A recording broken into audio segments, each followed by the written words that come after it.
পরিবর্তিত হলো ৫৭টি সরকারি কলেজ ও মহাবিদ্যালয়ের নাম।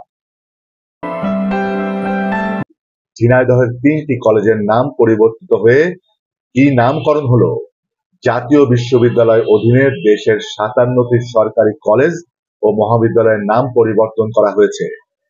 এসব কলেজ থেকে শেখ মুজিবুর রহমানের পরিবার ও ফ্যাসিস্ট আওয়ামী লীগ নেতাদের নাম বাদ দিয়ে নতুন নামকরণ করা হয়েছে। রাতে প্রকাশিত জাতীয় বিশ্ববিদ্যালয়ের এক প্রজ্ঞাপনে সংশ্লিষ্ট প্রতিষ্ঠানের নাম পরিবর্তন করে নবনির্ধারিত নাম ব্যবহারের নির্দেশ দেওয়া হয়েছে। বিশ্ববিদ্যালয়ের কলেজ পরিদর্শক আব্দুল হাই সিদ্দিক সরকারের সই করা প্রজ্ঞাপনে বলা হয়, শিক্ষা মন্ত্রণালয়ের গত ২৮ মে তারিখের প্রজ্ঞাপন এবং মন্ত্রী পরিষদ বিভাগের ৯ ফেব্রুয়ারি ২০২৫ সালের চিঠির আলোকে প্রতিষ্ঠানগুলোর নাম পরিবর্তনের সিদ্ধান্ত নেওয়া হয়েছে। সেখানে সরকারি শেখ হাসিনা পদ্মপুকুর ডিগ্রি কলেজ মহেশপুর ঝিনাইদহ হয়েছে পদ্মপুকুর সরকারি ডিগ্রি কলেজ। জাতির জনক শেখ মুজিব সরকারি মেমোরিয়াল কলেজ কালীগঞ্জ ঝিনাইদহ হয়েছে শমশেরনগর সরকারি কলেজ।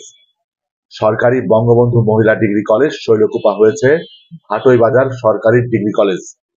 বিশ্ববিদ্যালয় প্রশাসন আরো জানিয়েছে, প্রতিষ্ঠানগুলো এখন থেকে প্রশাসনিক কার্যক্রম ও শিক্ষাগত নথিপত্রে নতুন নাম ব্যবহার করবে।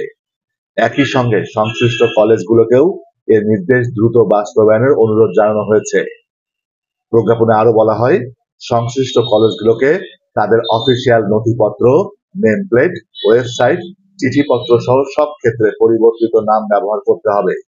সেই সঙ্গে বিশ্ববিদ্যালয়ের তথ্য প্রযুক্তি আইসিটি দপ্তরকে ওয়েবসাইটে প্রজ্ঞাপনটি প্রকাশ এবং সংশ্লিষ্ট কলেজগুলোর ইমেইলে পাঠানোর নির্দেশও দেওয়া হয়েছে।